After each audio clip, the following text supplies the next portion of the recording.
കോഴിക്കോട് മിഠായിത്തെരുവിലെ അനധികൃത നിർമ്മാണങ്ങൾ പൊളിച്ചു നീക്കി. കോഴിക്കോട് കോർപ്പറേഷന്റേതാണ് നടപടി. റോഡരികിൽ നിർമ്മിച്ച കടമുറികളാണ് പൊളിച്ചു നീക്കിയത്.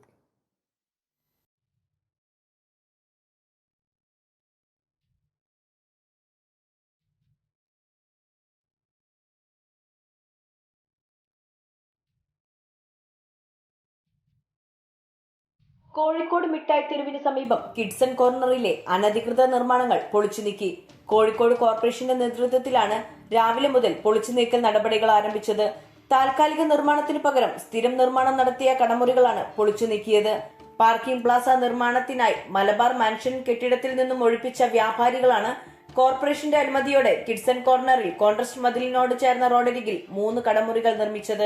കഴിഞ്ഞ ഡിസംബർ 28ഓടെ പഴയ കെട്ടിടത്തിൽ നിന്നും വ്യാപാരികൾ മാറണമെന്ന ഉത്തരവുണ്ടായിരുന്നു. താൽക്കാലിക കെട്ടിടം നിർമ്മിക്കാനുള്ള അനുമതിയുടെ മറവിൽ കരാറുകാരൻ കോൺക്രീറ്റ് കെട്ടിടം നിർമ്മിക്കാൻ ശ്രമിച്ചതാണ് പ്രശ്നങ്ങൾക്ക് വഴിയൊരുക്കിയത്.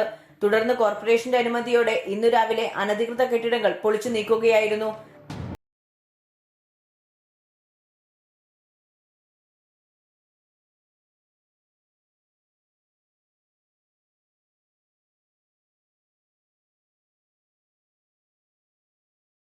മലയാളം, കോഴിക്കോട്.